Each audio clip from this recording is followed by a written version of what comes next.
A news presenter has shot back at Prince Harry's criticisms of royal press coverage as he labels the claims a straw man argument. Dan Wootton said that he and other members of the media had been briefed by the Duke's communications team, despite Harry's belief the palace didn't put out a statement to protect him.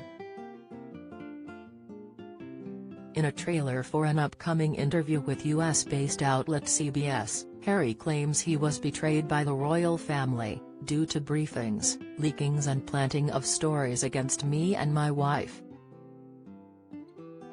He went on to claim that Buckingham Palace claimed to not be able to put out a statement to protect the Sussexes, but would do so for other members of the family.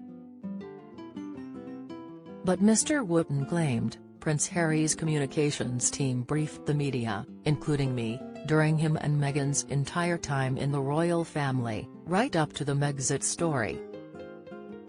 It's literally their job.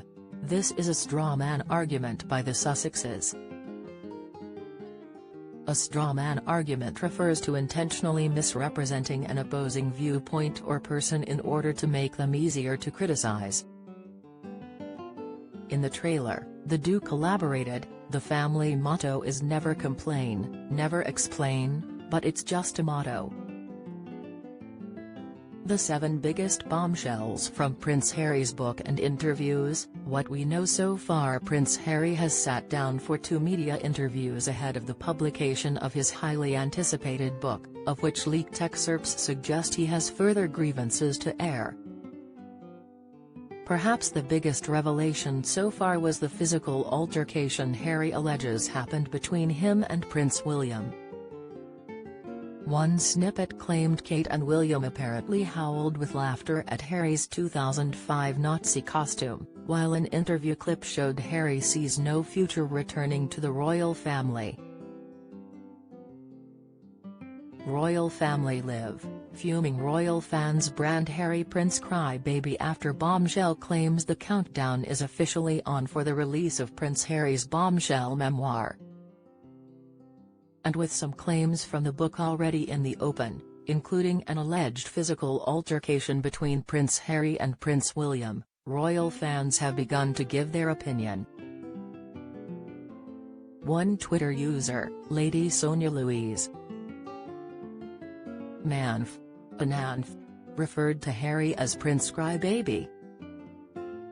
They will feed or have a conversation with a correspondent, and that correspondent will literally be spoon-fed information and write the story, and at the bottom of it, they will say they have reached out to Buckingham Palace for comment.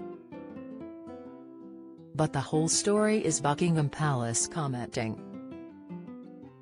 So when we're being told for the last 6 years, we can't put a statement out to protect you, but you do it for other members of the family, there becomes a point when silence is betrayal. He further added to this claim by stating in the recently released Netflix documentary by criticizing the concept of a royal correspondent, arguing, "Royal correspondent is a title I suppose that is given to a select group of journalists so that those newspapers can use them and their stories with royal correspondent as credible fact, just so that whatever the papers print can come with extra credibility. I mean, anyone can be a royal expert. The whole point of it is to lend legitimacy to media articles, and they get paid for it. And that sort of press pack of royal correspondence is essentially just an extended PR arm of the royal family." His comments have sparked uproar among some members of the media, including from Ailsa Anderson, who served as communications and press secretary to the late Queen. She told ABC's Good Morning America, "In the 13 years that I worked for the royal household, there is not one occasion where I ever briefed against another member of the royal family. It would be completely counterproductive, it would damage the institution. It would be wrong, and the Queen would not sanction it." Meanwhile, Jack Royston, chief royal correspondent for Newsweek, observed that Harry's claims inadvertently lended legitimacy to leaked negative stories about Meghan Markle. He wrote, "For others who want to know the palace perspective on the transatlantic royal rift, those anonymous sources may now seem far more credible." He added that Harry's statements mean that it is more likely that there has been a real, and potentially well-placed, palace staffer behind a significant number of quotes attributed to a royal source that might otherwise have been perceived as fiction.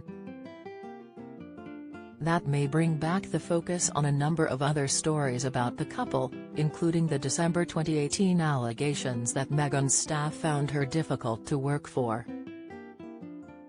Mr. Royston referred to an email sent by Jason Knauf, former Kensington Palace Communications Secretary, which was leaked to The Times, and which accused Meghan of bullying two PAs out of the royal household. The accusation was strongly denied by Meghan's communication team, who stated that the email was leaked as a smear intended to undermine her criticisms of the royal family in an interview with Oprah Winfrey.